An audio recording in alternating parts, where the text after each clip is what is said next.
Buenas tardes. Vamos a dar inicio a a la sesión número 5 del grupo de estudios de filosofía de la lógica, en particular la lectura del texto de Logical Manual de Volker Talbot. Esta vez he preparado un apunte que lo he estado realizando para este capítulo número 3 y lo voy a completar con el capítulo uno y 2. Y perdón, si todo eso porque estoy un poquito enfermo. Esa es la razón por la que estoy de manera remota. Em, entonces el texto en inglés, o sea, el apunte va a ir quedando a la izquierda el texto en inglés y a la derecha el texto en español. Hay algunas cosas aquí, por ejemplo, con las comillas que todavía tengo algunos errores porque con látex hay que tener más cuidado, no llegar a insertar el texto. Ya, entonces comenzamos.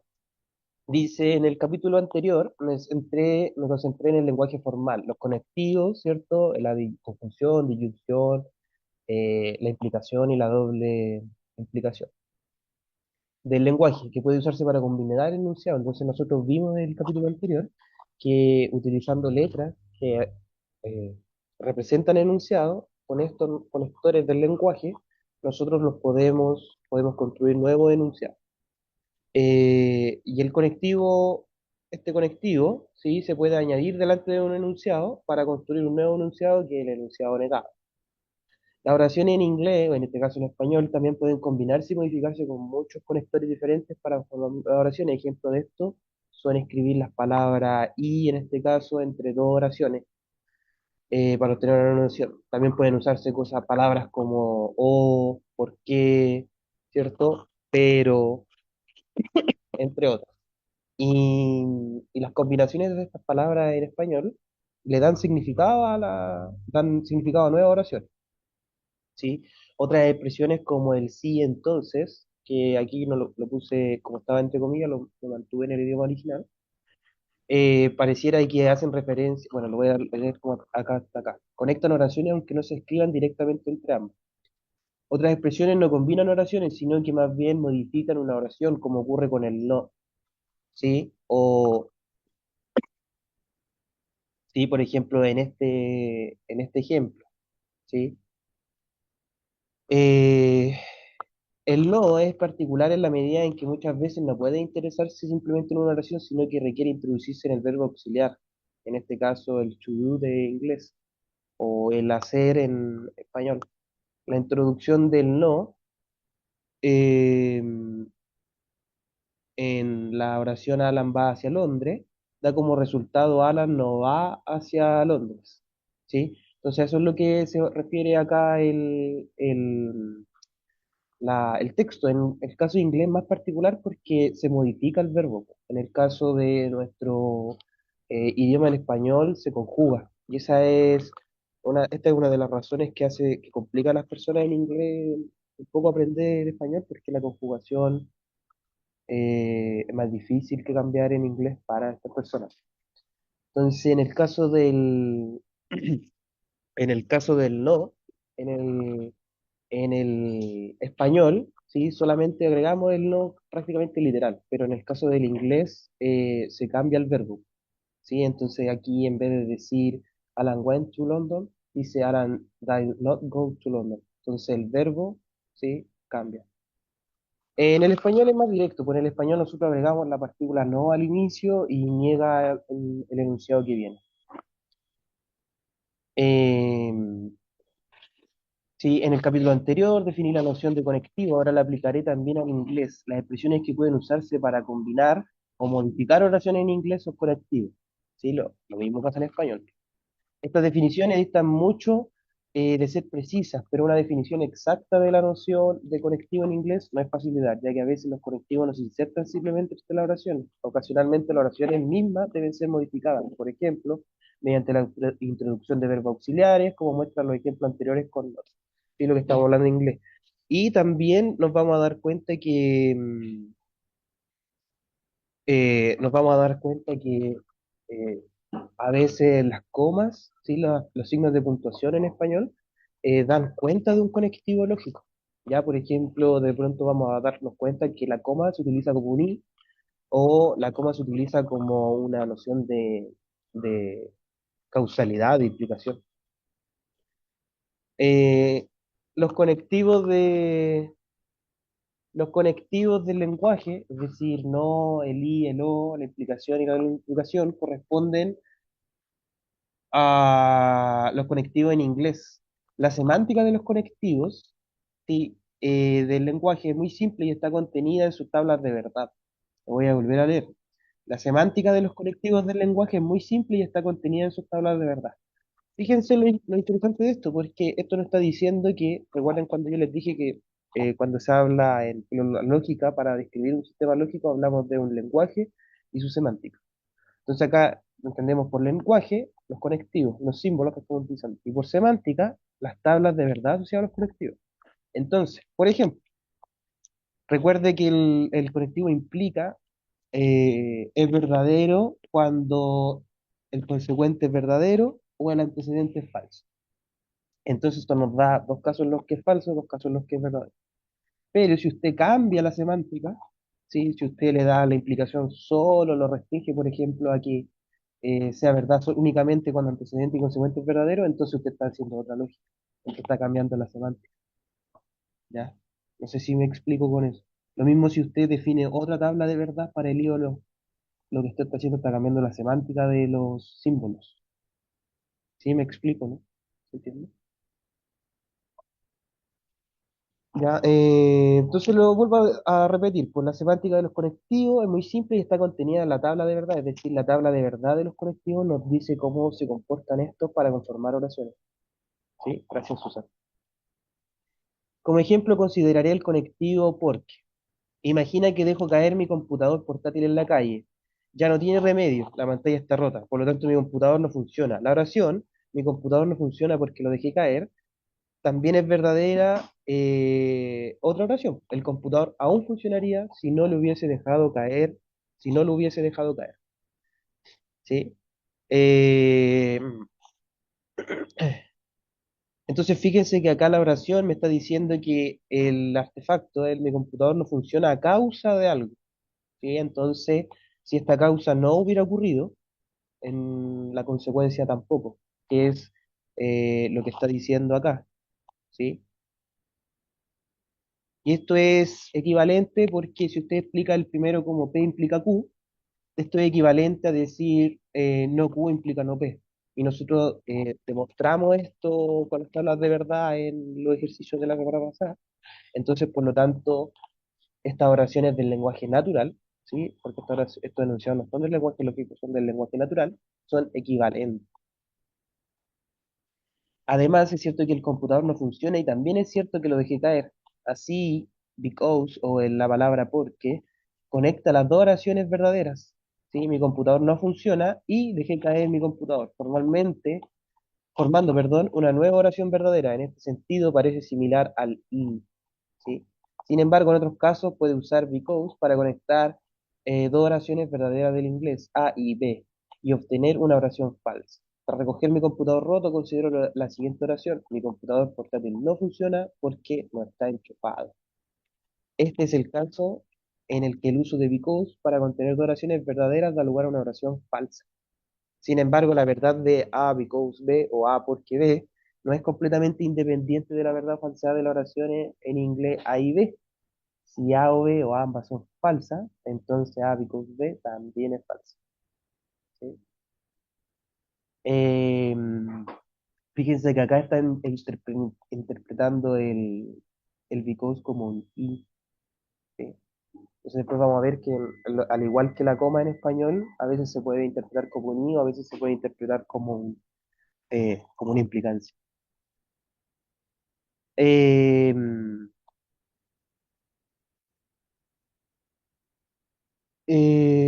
te. Sí, esta dependencia puede resumirse en la siguiente tabla de verdad para el conectivo because en inglés. Entonces aquí lo que está intentando hacer es darle está tratando de ver, según este sentido del ejemplo, qué significado semántico tiene la palabra porque. ¿Sí?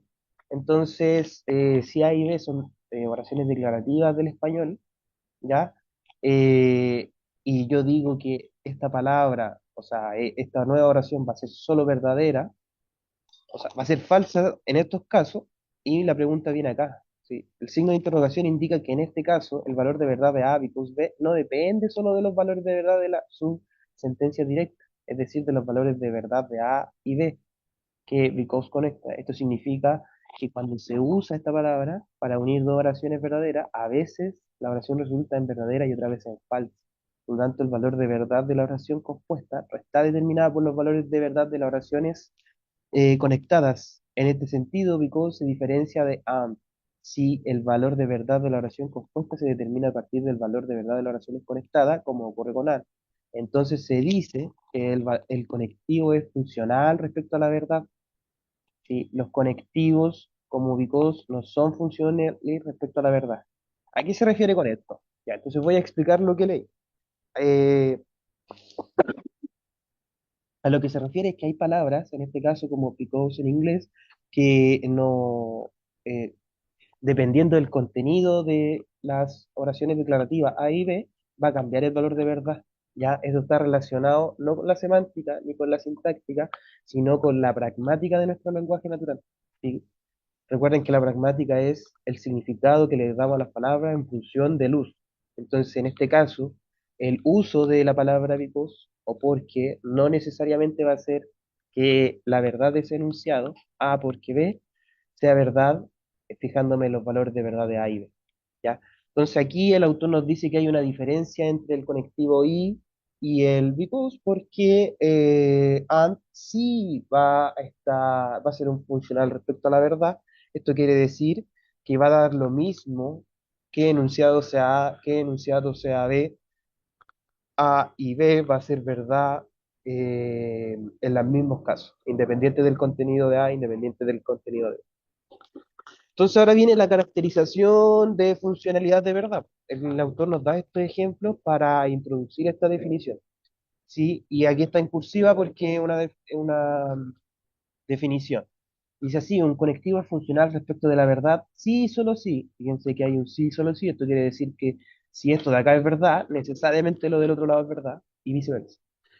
Un conectivo es funcional respecto de la verdad, sí, solo sí el valor de verdad de la oración compuesta no cambia al reemplazar una subsentencia directa por otra que tenga el mismo valor de verdad. Sí, esto es exactamente lo que acabo de explicar. Una funcionalidad de verdad es un conectivo. ¿Sí? Un conectivo va a ser funcional de la verdad, sí, solo sí. Va a ocurrir que la verdad de este nuevo enunciado no depende de los enunciados que lo componen, esta subsentencia, ¿ya? ¿Se entiende entonces la funcionalidad de verdad?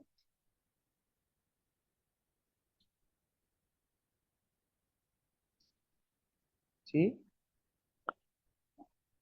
Parece que Francisco se conectó como departamento de filosofía.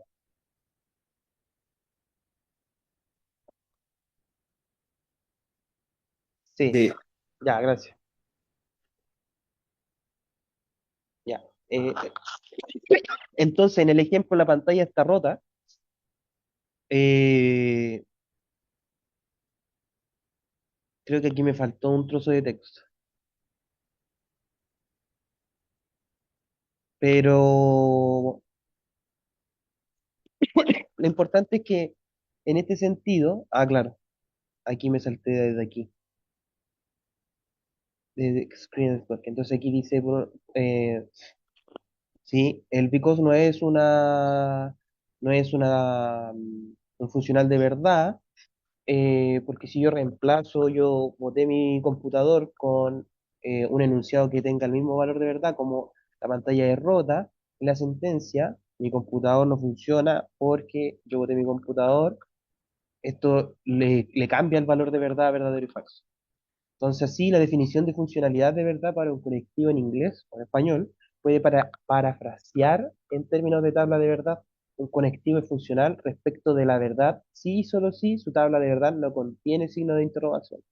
Entonces, contiene signo de interrogación se refiere a esto, se refiere a que el valor en ese caso va a depender del contenido de ahí.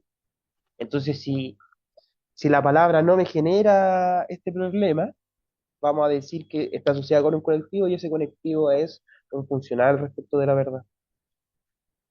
Entonces, y sí, entonces, aquí no lo traduje para respetar las comillas del inglés, suele traducirse como con la flecha, es decir, con la implicancia. Sin embargo, algunas de sus apariciones no son funcionales respecto a la verdad. Ojo, esto quiere decir que en algunos casos, este enunciado que nosotros estamos utilizando en el lenguaje natural, es decir, si entonces ocurre algo, hay veces que el valor de verdad de este nuevo enunciado sí va a depender de lo que lo contiene. Vamos a ver el ejemplo que nos da el autor. Una oración como fi implica psi es verdadera si fi es falsa o psi es verdadera. En la siguiente oración, este conector funciona de forma diferente. Veamos el ejemplo, acá está. Si Giovanni no hubiese ido a Inglaterra, no se habría resfriado en Cambridge. ¿Sí? Entonces, supongamos que Giovanni realmente fue a Inglaterra, pero no se resfrió en Cambridge. ¿Ya? En ese caso, uno podría dudar en asignar un valor de verdad a la oración. Algunas personas dirían que no es ni verdadera ni falsa, otras dirían que es falsa. En cualquier caso, en este escenario la oración no es verdadera. Pero si la oración completa no es verdadera, entonces se trata de un caso en que la primera subsentencia, después del sí, es falsa. Y la oración completa también lo es. Pero según la tabla de verdad del implica, una oración con antecedente falso es verdadera. ¿Ya? Veamos, lo voy a volver a leer el ejemplo. Si Giovanni no hubiese ido a Inglaterra, no se habría resfriado. Entonces, eh, ¿qué nos dice el autor? Que si el antecedente es falso, entonces la falsedad de si Giovanni no hubiese ido a Inglaterra es que Giovanni eh, no hubiese ido. Si eso es falso, el enunciado completo también es falso. ¿Ya? Recuerden que el conectivo me dice que si el antecedente es falso, entonces el enunciado completo es verdadero. Ya, recuerde, de lo falso se sigue cualquier cosa. Entonces aquí estamos viendo un problema. Continuemos. Esto significa que la flecha no puede usarse para formalizar correctamente esta oración. En el caso de este ejemplo, esta oración en el lenguaje natural. Las oraciones condicionales con sí, que describen lo que habría sucedido en circunstancias que no son reales, se llaman subjuntivas o contrafactuales. Esto es justamente lo que había mencionado, yo creo, en una sesión que lo mencionaba Aristóteles en los segundos analíticos, acerca del problema que implica un condicional, porque abre un mundo de contrafactuales, que nosotros no vamos a saber si eso ocurrió o no, o sea, si hubiera sido de una forma diferente, hubiera ocurrido o no como esperamos, ¿sí? Porque no vemos ese caso, solo vemos el que ocurrió. En estas oraciones sí no funciona como la flecha y no puede traducirse como tal, ¿sí? El tratamiento adecuado de los contrafactuales está fuera de los alcances de este libro, ¿sí? Esto es lo mismo que hace Aristóteles porque justamente genera un problema, ¿ya? Y si a alguien le interesa, aquí está la cita, po. Lewis utiliza la lógica de los mundos posibles, ¿sí? Para tratar el problema de los contrafactuales. Entonces, paréntesis, va a hacer esta definición de mundos posibles para poder hacer un tratamiento de estos contrafactuales. ¿Ya? Ahí queda la cita por si alguien lo quiere ver y después de que terminemos este libro, cuando veamos lógicas modales, podemos revisar las propuestas de Lewis. ¿Ya? Pero cabe mencionar que cuando Aristóteles escribe los segundos analíticos, también, perdón, que pasó una moto. Aristóteles también hace esta precisión de que los contrafactuales generan un problema. ¿Sí? En estas frases del enunciado, de la forma, si algo pasa, entonces, hay enunciados que van a ser de esa forma, cuya verdad va a depender de la verdad de A y B. Y ahí eso es cuando no sabemos qué hubiera pasado en el caso de que no se hubiera dado tal condición. Eh, Si Jones llega al aeropuerto con una hora de retraso, su avión lo esperará. A menudo se formaliza usando la flecha implica, pero es algo discutible si implica realmente apropiada. Supón, por ejemplo, que Jones llega temprano al aeropuerto y toma el avión sin problemas. Supón también que Jones no es una persona VIP, por lo que la aerolínea no lo habría esperado. Si usamos la flecha para traducir sí, podríamos intentar expresar la oración como P implica Q con el siguiente diccionario. P es Jones llega al aeropuerto con una hora de retraso. Q, el avión de Jones lo esperará. Ya, entonces aquí empieza a mostrar ejemplos el autor de cómo ir formalizando enunciados del lenguaje natural. Y justamente, espérame un poquito.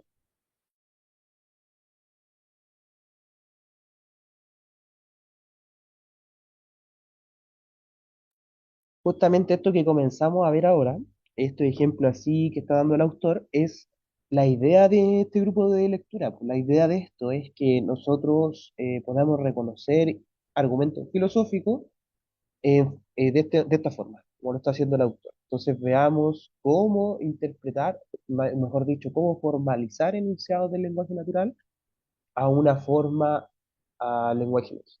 Y ahí está el problema, porque después ver si lógicamente es válido o no es válido es mucho más fácil.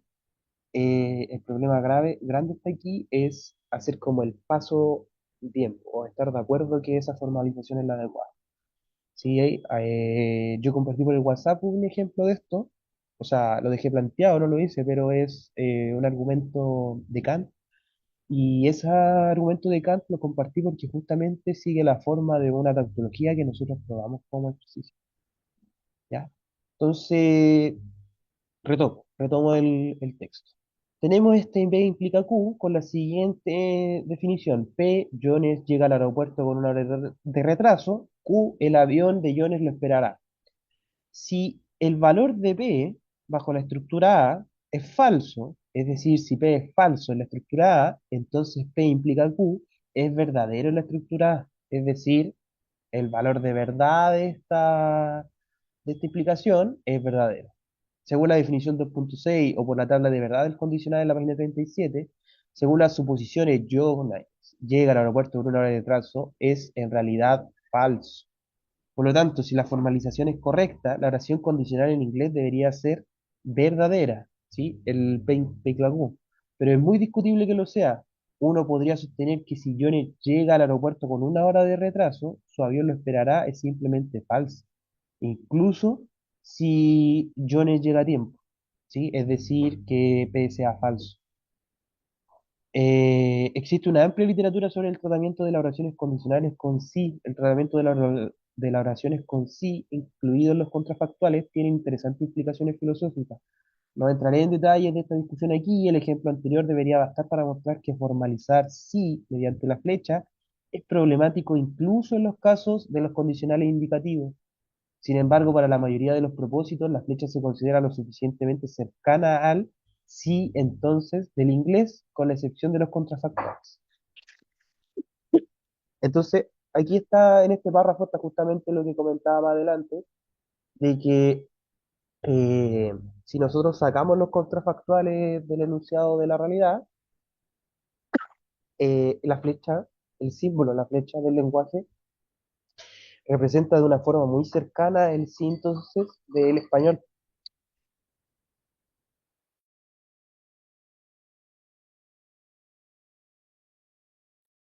Entonces, continúo. ¿Se entendió esto que estaba refiriendo acerca de los contrafactuales y que son como el talón de Aquiles cuando queremos formalizar? Entonces esto quiere decir que si uno ve un contrafactual dentro de un argumento, ya lo vuelve problemático, porque te pone en la situación en que no puedes asumir si está bien formalizado, porque no, eh,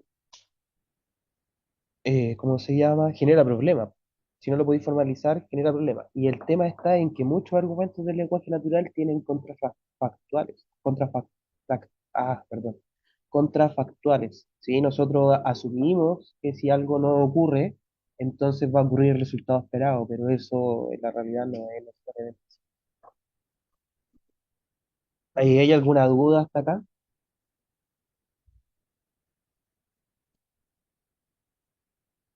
¿No? ¿Sí? Continúo entonces. Dice, la definición de funcionalidad de verdad también se aplica a los contenidos, a los conectivos unarios. Conectivo unario es funcional respecto a la verdad si y solo si el valor de verdad de la oración con el conectivo no cambia al reemplazar la subsentencia directa por una oración con el mismo significado de verdad. Recuerde que un conectivo unario es de unidad, es decir, que solo requiere un argumento. Conectivos binarios serían aquellos que requieren dos argumentos.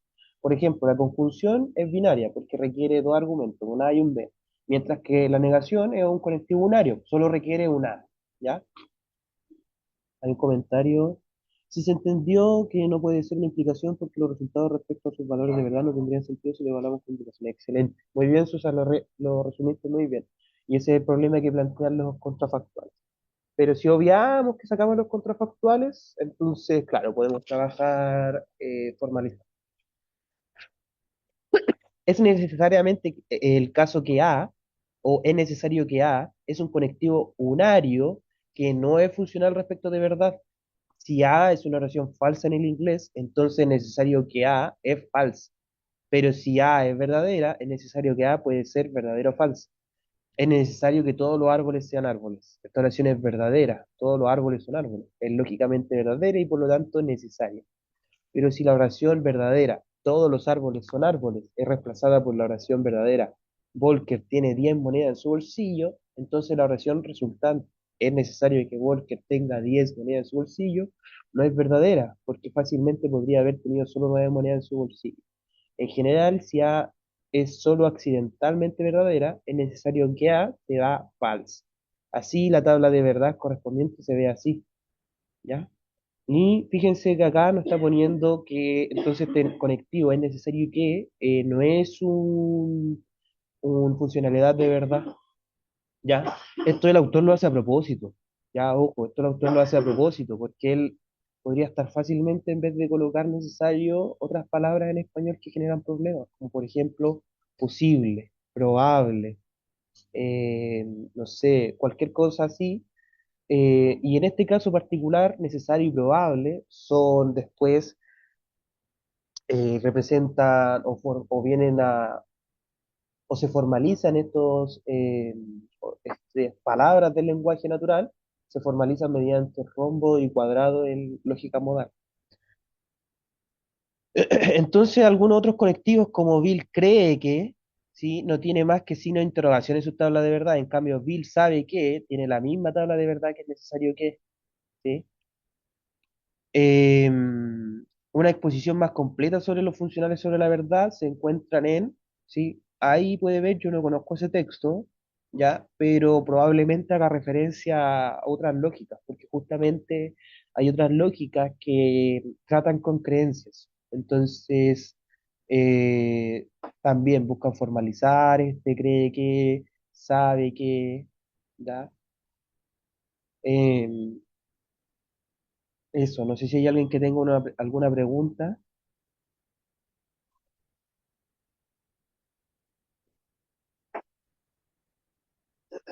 ¿No?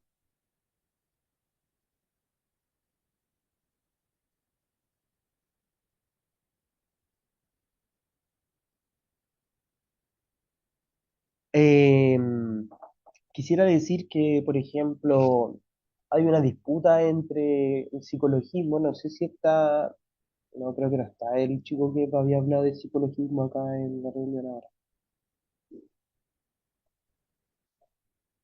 ¿Hago el paréntesis del psicologismo en la historia de la lógica o continúo nomás? Sí, porfa. Ya, ya, vale, entonces la hago.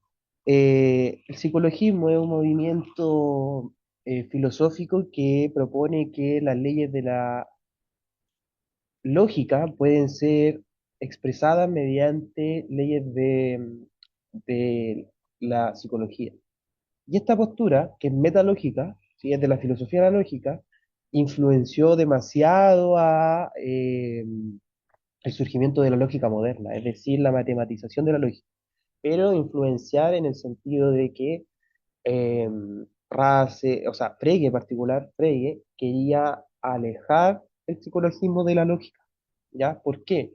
Porque a su juicio, la lógica es una estructura formal que nada ya tiene relación con los pensamientos humanos, en el sentido con los sentimientos humanos, las creencias humanas, etc. Por lo tanto, tenía que purificarse en algún sentido la lógica para que no tuviera doble interpretación, ¿ya?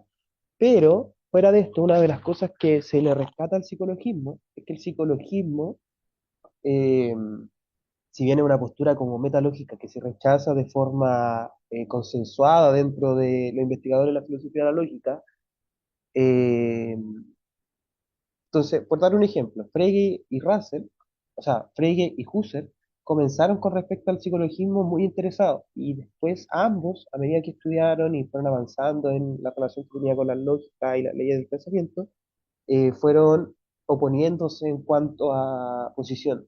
El Husserl más adulto consideraba que efectivamente la tesis del psicologismo podía ser plausible, ¿sí? En un sentido fenomenológico, mientras que la postura de Frege, como decía, busca depurar estas ideas psicologistas de la lógica formal.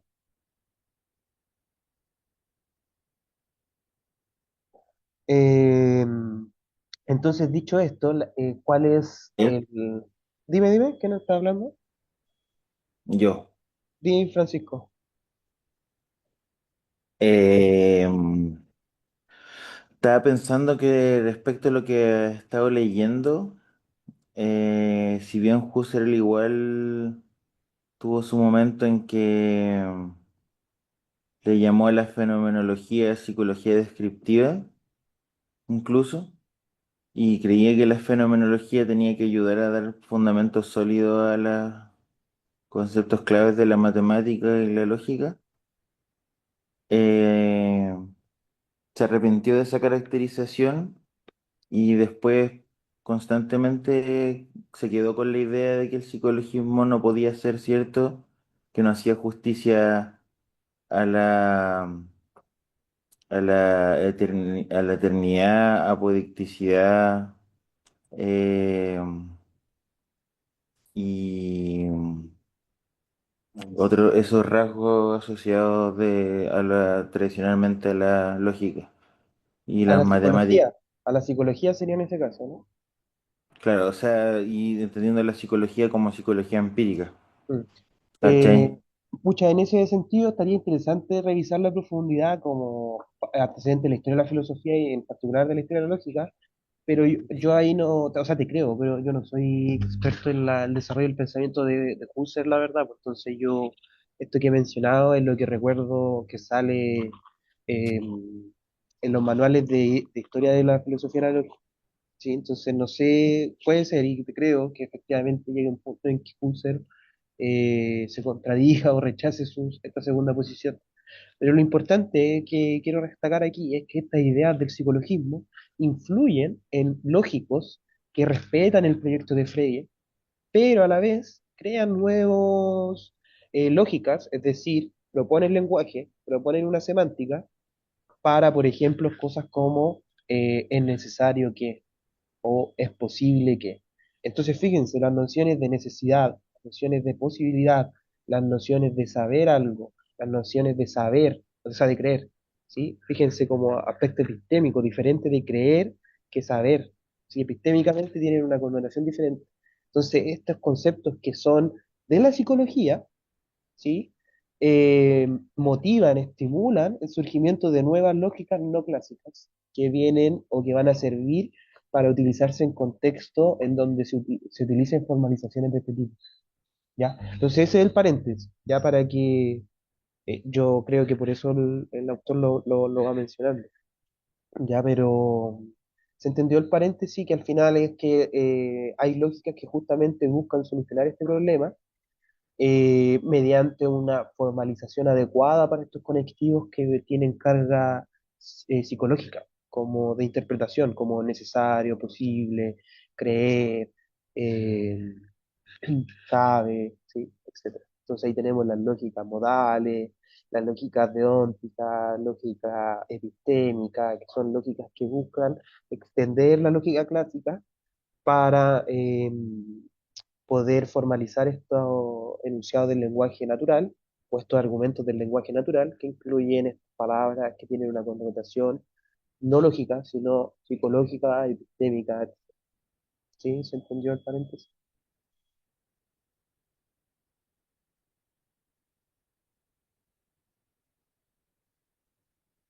Ya pasó entonces al...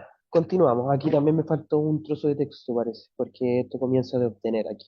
Entonces, en esta sección y en la siguiente mostraré cómo traducir las enunciados del idioma español al lenguaje, es decir, formalizar. Estas, tra- Estas traducciones son llevadas en dos pasos. El primero es que la sentencia es estandarizada, ¿sí? Es pasada de una forma que es llamada forma proposicional, ¿sí? De la lógica, o sea, una forma de la lógica proposicional. Eh, Perdón. El segundo paso es que las expresiones en inglés son reemplazadas por símbolos, obteniendo la forma lógica. Esto era lo que decía, obtener la forma lógica es la parte no trivial. El paso desde la forma lógica hasta una oración del lenguaje L1 de la lógica proposicional es simple y puramente mecánico. Sí, aquí esbozaré un procedimiento práctico para llevar una oración del inglés a su forma lógica. Este procedimiento debe aplicarse a la oración, luego a las oraciones a partir de las cuales se construye la oración principal y repetir hasta que las subsentencias no puedan analizarse más mediante los recursos de la lógica proposicional. ¿A ¿Alguien le recuerda algo esto? ¿No? Esta idea de aquí, este como procedimiento que describe,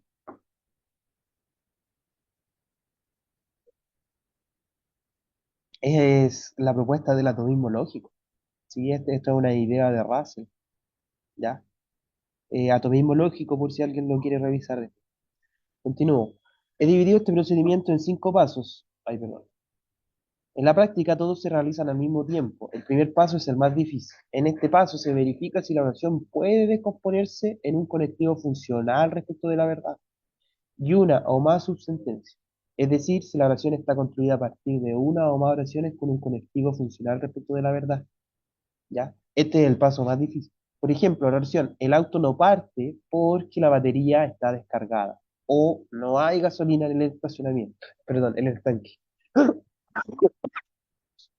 Esta oración no está construida a partir de otras oraciones con un conectivo funcional respecto a la verdad, está compuesta por la oración el auto no parte y la oración la batería está descargada o no hay gasolina en el estanque, unidas por el conectivo porque, que no es funcional respecto de la verdad. El conectivo O sí es funcional respecto a la verdad, pero solo conecta la batería está descargada y no hay gasolina en el estanque. Así, solo la subsentencia, la batería está descargada o no hay gasolina en el estanque, está construida a partir de otra oración en con el conectivo funcional O, pero no la oración completa. Dicho de otro modo, uno identifica el conectivo más extremo o principal y verifica si es funcional respecto a la verdad. Es aceptable reformular ligeramente la oración para llevarla a una forma que esté construida con un conectivo funcional de verdad. Entonces, ¿qué nos dice el autor aquí? Nos dice el autor que si tenemos un enunciado del lenguaje natural que no podemos, que consideramos que tiene un conectivo que no es funcional respecto a la verdad, en este caso el porque, entonces reformulemos el enunciado del lenguaje natural a que tenga conectivos que sí sean funcionales con respecto a la verdad y mantengan el mismo significado pragmático que el primero. Dicho de otro modo, uno identifica el conectivo más, esto lo leí, es aceptable reformular. Los conectivos funcionales deben tomarse de una lista fija de conectivos funcionales. Esta restricción permite formalizar los conectivos como los cinco conectivos del lenguaje formal, respectivamente. Finalmente, se vuelve a aplicar el procedimiento a las oraciones a partir de las cuales se construye la oración principal. A continuación, presento los cinco pasos del procedimiento y luego muestro cómo funciona mediante algunos ejemplos.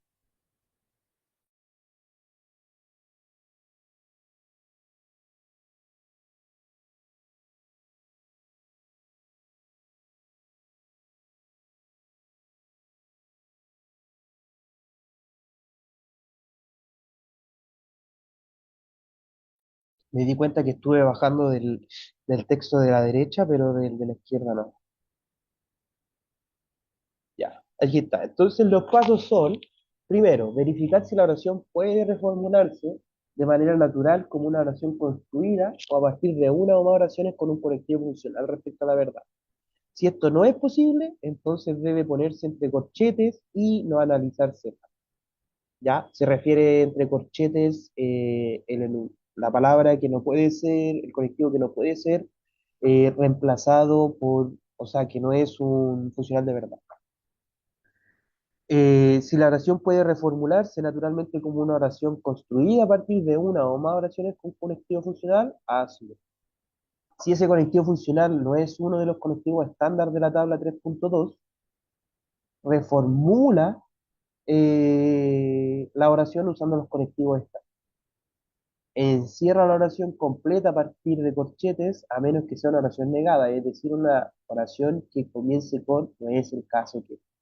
Aplica el procedimiento, volviendo al paso uno a la subsentencia siguiente, es decir, a las oraciones sin el conectivo estándar del paso 3.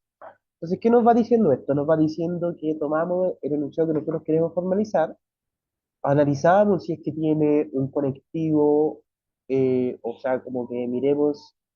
Recordemos que los enunciados del lenguaje natural que nosotros buscamos formalizar son de la forma eh, sujeto-predicado, ¿sí? Por ejemplo, el agua es mojada. Entonces tenemos, y eso, sí, eso que puede ser verdad o falso, es un enunciado, ¿sí? Entonces, lo que nosotros necesitamos revisar es que el enunciado que nosotros queremos formalizar del lenguaje natural al lenguaje formalizado tenga un conectivo principal o más, pero ese conectivo sea funcional a la verdad, ¿sí? Recuerden que eso ya lo definimos más adelante, o sea, más atrás. Y luego de que se hace eso, en el caso que no lo sea, que no sea funcional a la verdad, hay que reformular definitivamente el enunciado del lenguaje natural, acomodarlo a uno que sí nos sirve. Y luego se va repitiendo el paso con las partes que lo componen, ¿ya? Eh, entonces aquí hay un cuadro, aquí hice solo un cuadro en la parte, sí, después porque como que me veía muy apretado si lo separaba en inglés y español. Entonces aquí hay un cuadro que identifica los nombres de los conectivos, ¿sí? La conjunción, que es el i, la disyunción, que es el o, la negación, el condicional, el bicondicional. Y está el conectivo estándar, ya es decir, el conectivo estándar del lenguaje natural. En el caso del i en español, o sea, del as en inglés, el i en español. En el caso del or en español, o sea, en inglés, el o a menos que en español. ¿Sí? La negación no es el caso que, simplemente no, la negación. Y está lo mismo con los demás. Pues entonces, fíjense que esta última columna es respecto de otras formulaciones del lenguaje natural al respecto a esto. Ya, fíjense que eh, la coma, ¿sí? La coma tiene la particularidad en el español que se puede ocupar tanto para y como para el condicional, ¿ya? Eh, no sé si no ocurra en el inglés porque al menos el autor no lo considera, pero en el español eso sí se da. Sí, sí se da que la coma represente una noción de condition. No es necesario memorizar estas descripciones del procedimiento, lo importante es aprender a aplicarlo. Por lo tanto, en lugar de describirlo con más detalle, lo cual sería bastante difícil, ilustraré el procedimiento. ¿Ya? Ejemplo, Rob y Tim se reirán si el profesor no puede pronunciar el nombre de Siohan. La oración se construye a partir de Rob y Tim se reirán, ¿sí? Y con el profesor no puede pronunciar el nombre de Siohan. Entonces, fíjese, lo que hace el autor es identificar las oraciones de tipo sujeto predicado que componen la oración que queremos formalizar. Esta se separa en dos. Este es nuestra primera enunciado sujeto predicado y el siguiente es este, ¿sí? Este de acá. El siguiente es este enunciado. Ya. Y estos dos enunciados de la forma sujeto predicado están conectados por este sí. ¿ya? Entonces, según las instrucciones que nos dio el autor, lo que tenemos que ver es si esto sí es un conectivo funcional de la verdad o tenemos que reformular esto. Como tal, no se requiere la reformulación indicada en el paso 2, pero, sí, no es un conectivo estándar. Así que, de acuerdo con el paso 3, reformaré la relación usando el conectivo estándar, sí, entonces, ¿ya? Y se reformula esto a decir, si el profesor no puede pronunciar el nombre de Siahan, ¿sí? Entonces Rob y Tim se reirán, ¿ya? Fíjense que acá hay algo interesante, porque el autor reformula el enunciado del lenguaje natural a una forma estándar que representa el condicional, pero para ello debe cambiar el orden de las palabras, ¿ya? Y eso es por la particularidad del español. Eh, no sé si bueno, aquí hay varias gente que es de filo, ¿sí? Hay alguien que haya tenido clases de latín,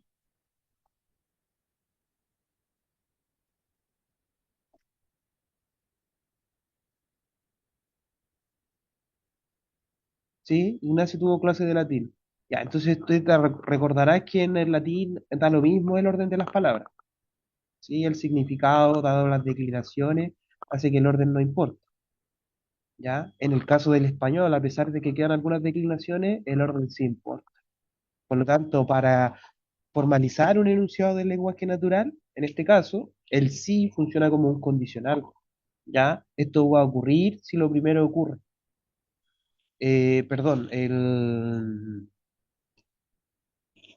Perdón, esto primero va a ocurrir si esto segundo ocurre. Entonces, esta noción de causalidad está explicada por el orden. Fíjense que si usted tuviera, el profesor no puede pronunciar el nombre de Sioa, Sioba, si Rob y Tim se reirán, ¿ya? Quizá esa no tenga tanto sentido para el español, pero nos muestra que al cambiar el orden en el español se afecta la noción de causalidad. En cambio, eso, ¿por qué doy el ejemplo en latín? Porque ese problema en el latín no pasa. Entonces, si usted quiere formalizar un enunciado como este del latín al lenguaje lógico, no van a necesitar cambiar el orden, ¿ya? Doy ese comentario nomás para que se den cuenta que da lo mismo, se den cuenta que da lo mismo el idioma del enunciado en el lenguaje natural, ¿sí? Al final el proceso es el mismo, solamente que las condiciones o las características del lenguaje natural que estemos trabajando nos va a plantear uno u otros problemas. Exacto, sí, muy bien. En latín hay un condicional y también hay un condicional negativo, ¿sí? Entonces, y ese condicional negativo, así en una palabra, creo que en el español, no sé si hay un equivalente, creo que en español tendrías que ocupar dos palabras, ¿ya? Pero, muy bien, Ignacio, ¿te acuerdas de la materia? Entonces, sí, continuemos. Ya se realizó el paso 3.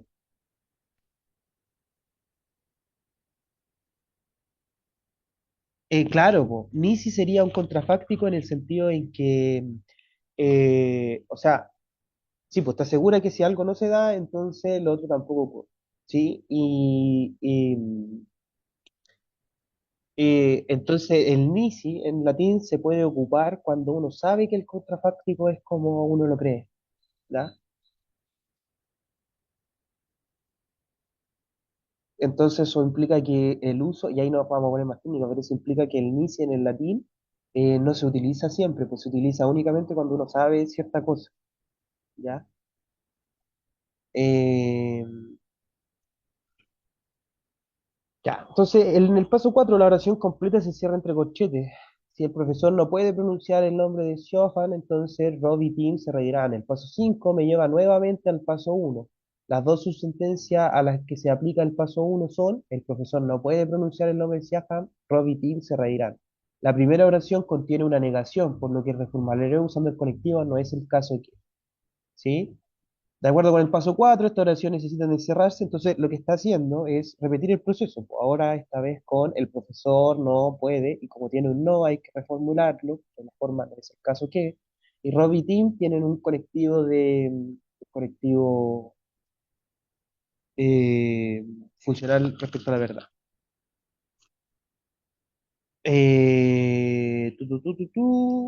Me voy a saltar un poco.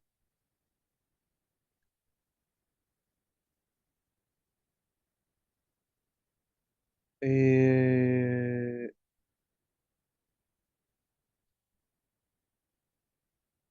ya, entonces no. eh, ya, entonces pasamos de la de allá a la de acá.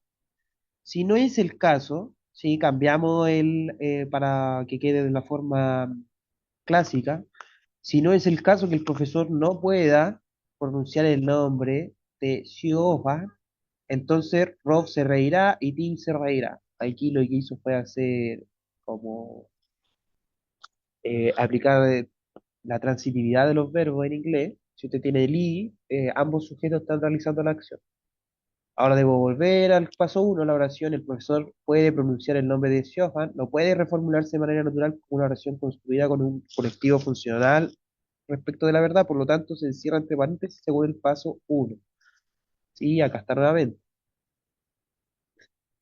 A continuación, ni Rob se reirá ni Tim se reirá pueden reformularse como oraciones construidas con un colectivo funcional respecto a la verdad, por lo que se encierran entre paréntesis.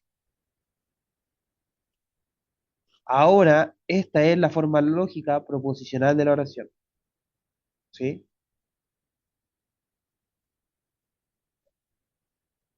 ¿Sí? Lo único que, entonces, ¿qué no expresó acá? No expresó la forma lógica del enunciado. Ya, no hizo la formalización, ya, pero trató de pasarlo todo al enunciado de la forma clásica y hasta reducido hasta el punto que no puedan ser eh, reformularse como naciones construidas con un colectivo funcional respecto a la verdad. ¿Ya? Eh, ¿Cómo entonces, le pregunto a usted, cómo se formalizaría al lenguaje de la lógica profesional esta forma lógica, este enunciado del lenguaje natural que está expresado en su forma lógica?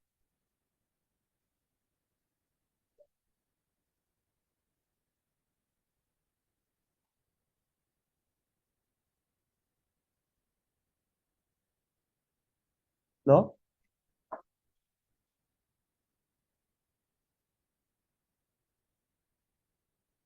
¿Lo están pensando?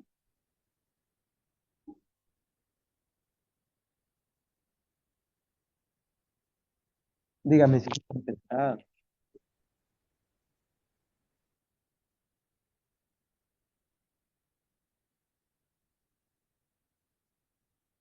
Ya, lo voy a hacer entonces. Lo que tendríamos estos, el sí me indica el comienzo del condicional, ¿ya? Lo voy a marcar con morado. Entonces me indica dónde comienza el antecedente. La coma y el entonces me indica dónde empieza el consecuente, ¿ya? No es el caso que, esto es un no, ¿sí? El i, es otro conectivo, ¿ya? Y lo que está dentro de estos paréntesis es un enunciado. Entonces este sería P,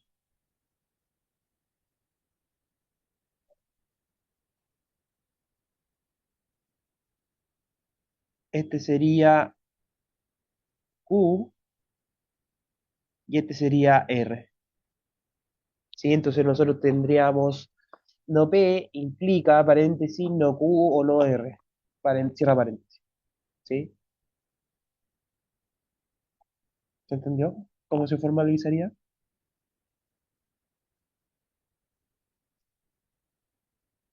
Claro, exacto. Bien, Rodrigo.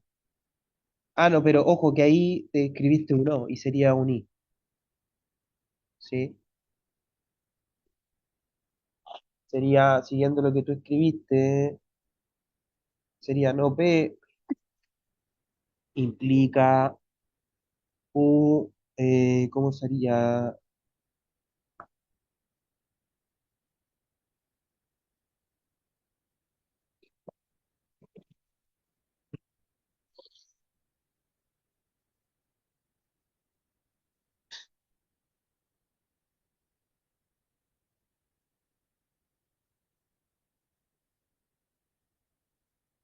¿Eh?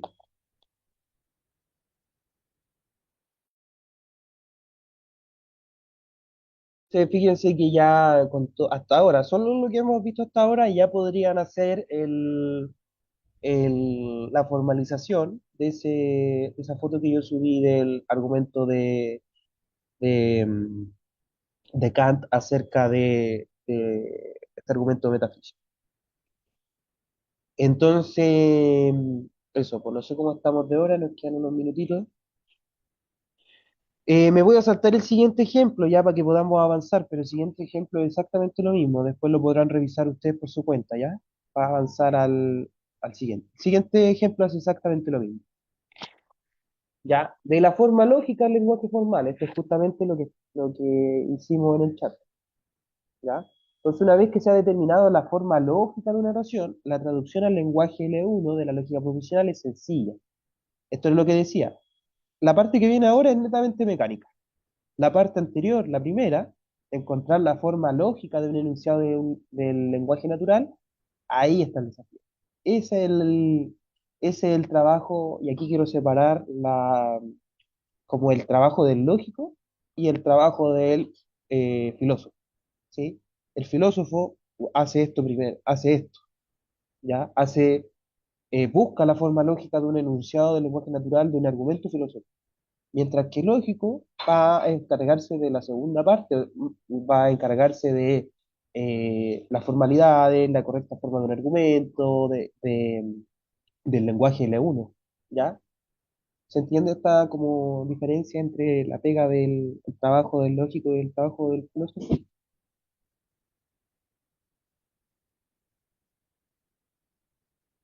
¿Sí? Sí, ya, genial. Ya, entonces, de la forma lógica al lenguaje, ya. Para traducir la forma lógica de una oración en español al lenguaje L1, aplica el siguiente procedimiento. Reemplaza los conectivos estándar por sus respectivos símbolos. De acuerdo a la siguiente tabla, tenemos esto: el I, el O, no es el caso que, sí, entonces, sí, solo sí, acá. Reemplaza cada oración en inglés por una letra proposicional y elimina los paréntesis que rodean esa letra. Usa las letras distintas para oraciones distintas y la misma letra para múltiples apariciones de la misma oración. Da una lista, el diccionario, con todas las letras proposicionales que están usando, ¿sí? Entonces acá, esto es justamente lo que hicimos, ¿ya? Entonces lo que mandé yo en el chat recién, ¿sí? Es esto que hizo acá, ¿sí? Y ahí pasábamos, de esta forma pasamos a esa formalización, ¿ya? Entonces después uno dice, donde P está haciendo este valor, Q está haciendo este valor, R va a estar haciendo este valor. ¿Sí? Acá hace lo mismo, pero para el siguiente enunciado, ¿ya?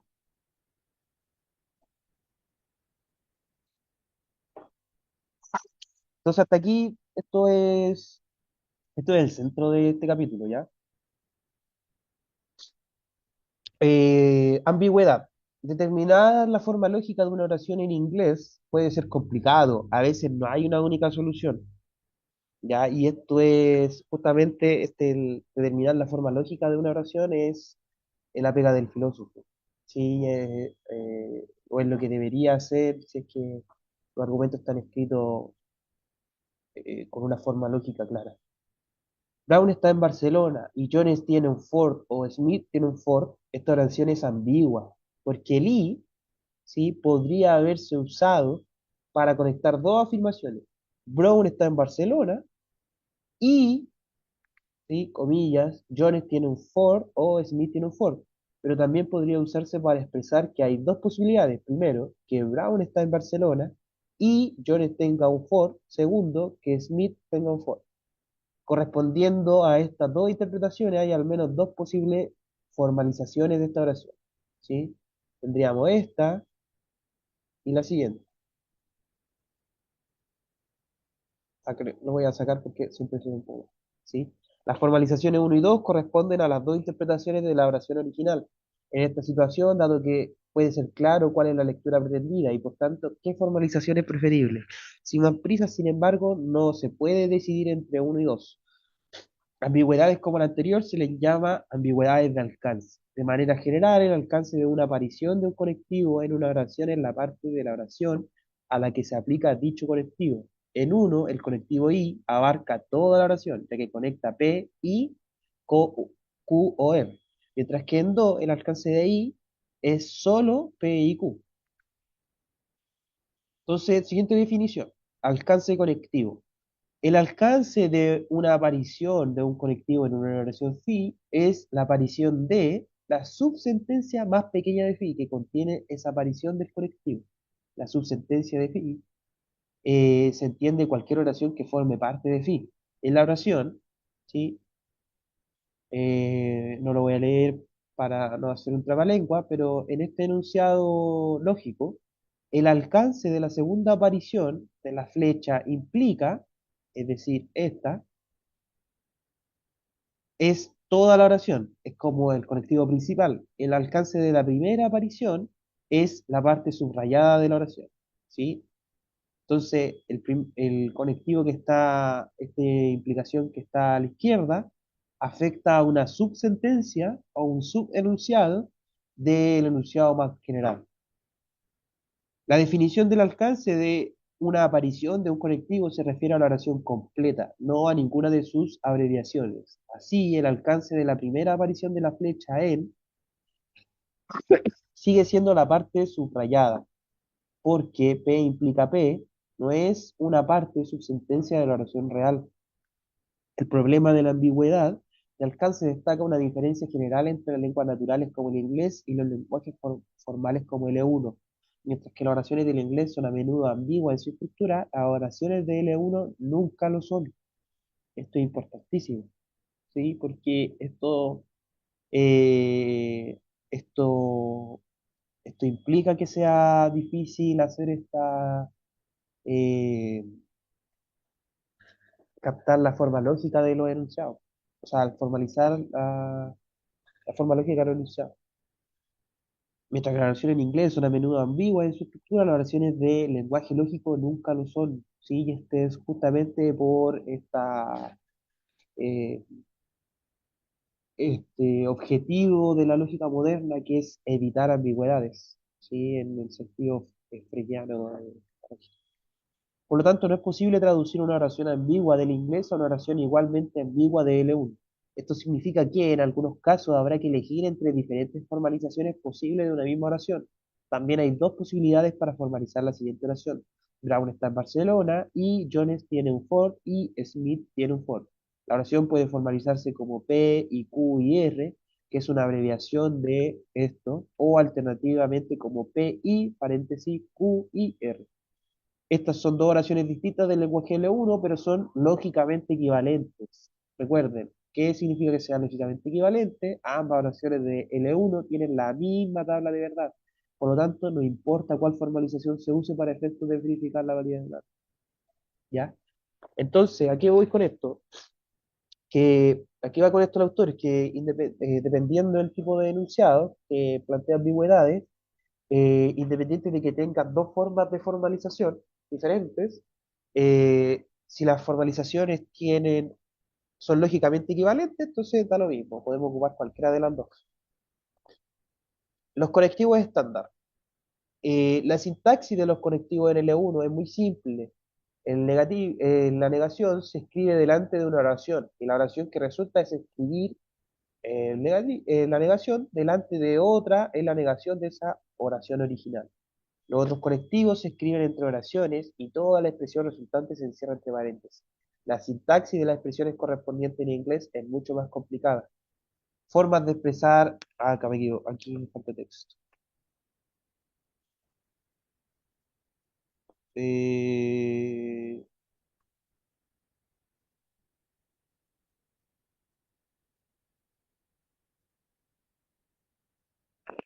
a ver, me salté harto espacio aquí. ¿Dónde está acá? Formas.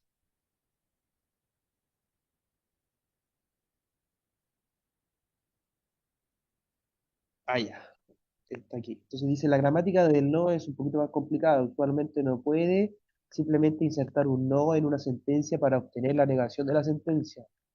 Eh,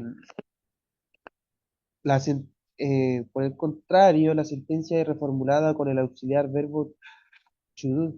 Bill does not write an essay. Esta es la negación de Bill escribió el ensayo. ¿Sí? Bill no escribió un ensayo, es la negación de Bill escribió el ensayo. Y aquí viene, pero hay más formas de expresar la negación. También se podría decir, Bill no escribió el ensayo, en este caso la negación se expresa con un no. And y su contraparte en la conjunción parecen menos problemáticos. En algunos casos, and no conecta oraciones completas. Liz y Ann son montañistas. Aquí Ann combina dos nombres propios. Sin embargo, la oración puede interpretarse como una abreviación de una en la que Ann sí conecta dos oraciones completas. Liz es montañista y Ann es montañista.